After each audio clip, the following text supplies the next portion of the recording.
Fala aí, investidores, sejam muito bem-vindos ao canal Planileiro Investidor. Eu sou Adriano Costa e nesse vídeo nós vamos falar do relatório gerencial de março de 2023 do fundo IRDM11, Iridium Recebíveis Imobiliários. Então fique conosco para você saber algumas novidades do IRDM11. A gente tem alguns meses que a gente não fala aqui dele no canal, tá? Então fica aí para você se atualizar e se você gosta desse tipo de assunto, se inscreva no canal, ative as notificações, deixa o seu like, é muito importante para a gente, tá? Se inscreva também no nosso grupo do Telegram, o link está na descrição do vídeo, também o link desse relatório gerencial que eu vou deixar para você baixar e fazer uma leitura mais detalhada. Vamos lá então, esse é o IRDM11, fundo que eu tenho na carteira já há algum tempo, né? É a minha segunda maior posição nos fundos de investimento imobiliário, tem em torno aí de 8% da minha carteira alocado nele. Gosto bastante aí do fundo, é o terceiro maior fundo, né, para investidores em geral em patrimônio, tá? É um fundo grande, um patrimônio bem robusto. E vamos lá então, ele que tem principal política de investimento são os CRIs, né? Mas faz um papel bem importante também investindo em FIIs, tá? Inclusive, historicamente ele tem ali a parte do ganho de capital dos FIIs é o que dá uma receita bem alta para o fundo. Não tem acontecido nos últimos meses, mas porque o mercado está bem difícil, né? Mas o fundo costuma ter ganhos de capital muito excepcionais ali com relação aos ganhos de capital dos FIIs principalmente. Ele que é para investidores em geral, tem desde março de 18, fazendo aí 5 anos, fez 5 anos aí de mercado, né? Ele que é administrado pela BTG Pactual, é a custodiante, é escriturador, né? E o gestor é Iridium, gestão de recursos. Então tem aqui todas as questões de taxa também, ó, praticamente, né, 1% ao ano, taxa de administração e gestão, anuncia no 7º dia útil do mês subsequente ao que ele faz referência e paga no 12º dia útil do mês, ou 5 dias úteis depois do anúncio, tá? Bom, vamos lá então, algum comentário aqui do gestor, fundo que anunciou 91 centavos, né, no mês de março, o que deu aí 101,9% do CDI, na verdade bruta, né? IPCA apresentou uma autorização 71, indicando a manutenção de patamares de inflação elevados, né? Teve a questão lá também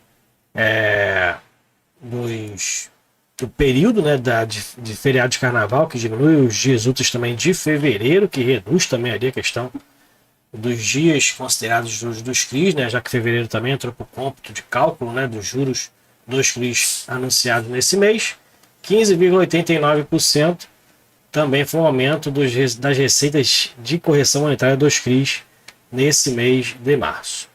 Também teve ali um destaque recente daquela questão do grupo Gramado Parques, né, que entrou na justiça para não pagar as suas dívidas, voltou atrás, mas mesmo assim o fundo tem apenas ali uma alocação de um pouco mais de 1% do patrimônio líquido nesses CRIs da GPK, GVI 1, GVI 2 e Termas Resort. Então, 1% do patrimônio do fundo é coisa pra caramba, mas em relação ao montante, né, do seu patrimônio, apenas um pedaço ali muito pequeno de 1%. Mesmo assim, o fundo caiu bastante no mercado nesse período, não tanto quanto o HCTR11, o VSLH11, o DEVA11, mas caiu também nesse período aí o preço do mercado dele, né? Bom, vamos seguir então aqui mais para baixo, os rendimentos nos últimos 12 meses, fundo que tem aqui desde o período de deflação, depois da queda, né, dos valores no período de deflação, não pagou mais acima de R$1, né, nenhum dos períodos aqui, como a gente verificou, né? Tá pagando acima de R$1 ali até agosto de 2022, que dava 1,3%, 1,4% de yield no mês. Depois da deflação, teve um período ali ruim, né, de deflação, né, que o fundo pagou 70, que mesmo assim não é tão ruim assim, 0,70 do valor de mercado, né, ou do patrimônio, mas o fundo tomou aqui, retomou a um patamar de 0,90, 0,95 de yield no mês. Então, o fundo aí pagou nos últimos 12 meses R$ 12,52, 13,98%, né, mesmo assim acima da taxa Selic, né, do CDI inclusive, né, e lembrando que é isento, né, é isento de imposto de renda. Então isso que é importante sempre frisar, né. Bom, vamos lá então, vamos seguindo então aqui os destaques aqui do fundo, né? Desempenho no mercado secundário, valor de mercado do fundo, né? Que segue caindo aqui desde abril de 2022 até um pouquinho antes, né? O volume médio de negociação no mês de março foi muito alto, né? Foi um dos melhores aqui, o melhor, na verdade, dos últimos 12 meses, 176 milhões de reais volume de negociação. Isso somando compra e venda, né? Não é volume líquido, é volume de negociação, tanto de compra e de venda. É somado ali os valores de negociação. E o fundo encerrou R$ 80,46 nesse período aí de valor de mercado, né? No final de março. Aqui a carteira do fundo, muito grande a carteira do fundo, né? São milhões aí, a maior posição dos CRIs aí se evolua a 82 milhões de reais, IPCA mais 9,92%. Pagamento, a maioria deles são mensais, que é difícil encontrar um pagamento mensal de CRI para pessoa física, né? Claro que fundo entra com um valor maior, acaba tendo ali investimentos de renda fixa diferenciados. Então tem uma quantidade bem grande de CRI, um fundo bem diversificado em relação aos CRI da sua carteira, aí é quase 2,5 bilhões investidos, né? 74, quase 75% da sua carteira investidos ali nos fundos de CRI. Aqui os fundos de investimento imobiliário de característica de renda fixa, né? Tem alguns aqui, são 5 na sua carteira, 157 milhões, quase 5% aí do seu patrimônio, né? E aqui a carteira de fundo também bem diversificada, também praticamente um fundo de fundo, né? Por isso que eu também gosto do fundo por conta disso. E evito, nem tenho ali na minha carteira então fundo de fundo, porque alguns fundos de CRI que eu tenho, pelo tamanho dele, acaba também sendo, tendo uma característica de fundo, que é o caso do IRDM11, né? Então tem uns papéis aqui que estão podres no mercado, né? Que caiu bastante o valor de mercado, mas a gente, né, é bem diversificado aqui, a gente vai segurando isso aí, né? E o fundo tá ali com uma rentabilidade ainda interessante, patrimônio bem grande, e a gente sabe que isso aí, o mercado é variável, né? É volátil mesmo, e a gente aguarda então aí a melhor. O fundo tem 673 milhões de outros fundos na sua carteira. Aqui é o percentual que ele tem de CRI, quase 70%, né? 20% é fundo de fundo, 5,41% é caixa, e aquele fundo de renda fixa, fundo de investimento imobiliário de renda fixa, 4,82%. IPCA quase 60% a indexação. Aqui é a parte dos fundos de investimento imobiliário, né? CDI 10% e 5,41% percentual do CDI, o restante com percentuais aqui menores. Como a gente verifica que a distribuição também por setor, o real estate também é o maior setor, assim como o IRIM, que a gente fez a leitura recente, né? 44,4% do seu patrimônio, e aqui a taxa média por indexador IPCA, que é o maior, é 8,51%. Aqui as movimentações que ele fez no mês.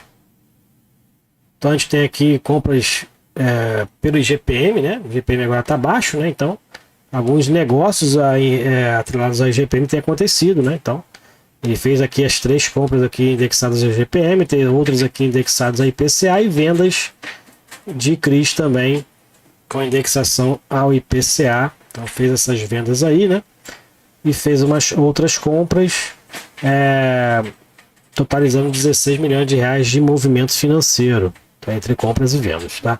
E aqui a gente tem as questões também de vendas do DEVA11, do RPR11, do VSLH11, fundo vendeu antes do prejuízo maior, né? Vamos dizer assim, né? Vendeu antes do prejuízo maior, porque o RPR11 está em torno de 90, o VSLH está ali abaixo dos 5, né? E o DEVA11 está ali, fechou abaixo dos R$50 no mercado nessas últimas semanas, né? Vamos dizer assim. Aqui alguns eventos, né? O principal foi da HCTR do DEVA11. Baixa o relatório aí que eu vou deixar na descrição do vídeo para você entender alguns acontecimentos. O que teve aqui também do grupo GPK, Termas e GVI. Então, o grupo entrou com uma medida protetiva judicial para suspender os pagamentos, mas depois a gente viu, né, durante o mês de abril, que eles tiraram essa medida protetiva, né, e vai pagar normalmente, segundo eles, né, os fundos aí que eles têm, que são devedores. Aqui a gente tem os resultados do fundo. Então, o fundo manteve os resultados aí observados dos últimos meses, né, desde dezembro, então acima dos 30 milhões de reais, inclusive quase 40 aqui nesses últimos meses, né, melhorou bastante os resultados aqui com correção monetária, né, como a gente verifica aqui. Resultado com os FIIs também, né, teve uma estabilidade aqui dentro dele, teve negociação aqui com prejuízo, né, vendeu o DSLH, né, vendeu esse DEVA 11 com prejuízo, então teve aqui resultados negativos, né, claro, isso resultados negativos aqui de caixa, entrou caixa, mas comparado com a compra, ele acabou saindo no prejuízo aqui nessas negociações. Com os CRIs, teve negociações positivas, como a gente verifica aqui, despesas com caixa manteve, seria o patamar de 3 milhões de reais, né?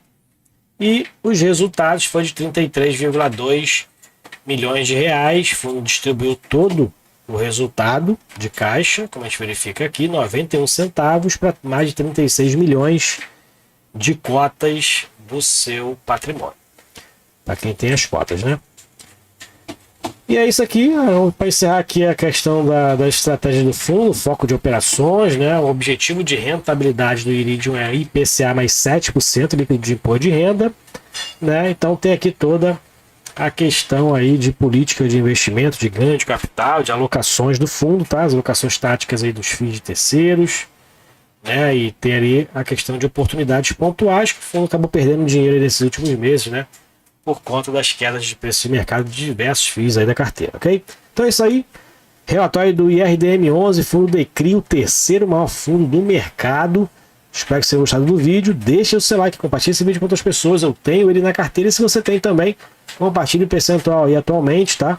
E se você tem aproveitado que o fundo caiu no mercado, o que você tem feito aí com a sua cota do IRDM11? Fique com Deus, até o próximo vídeo. Tchau, tchau.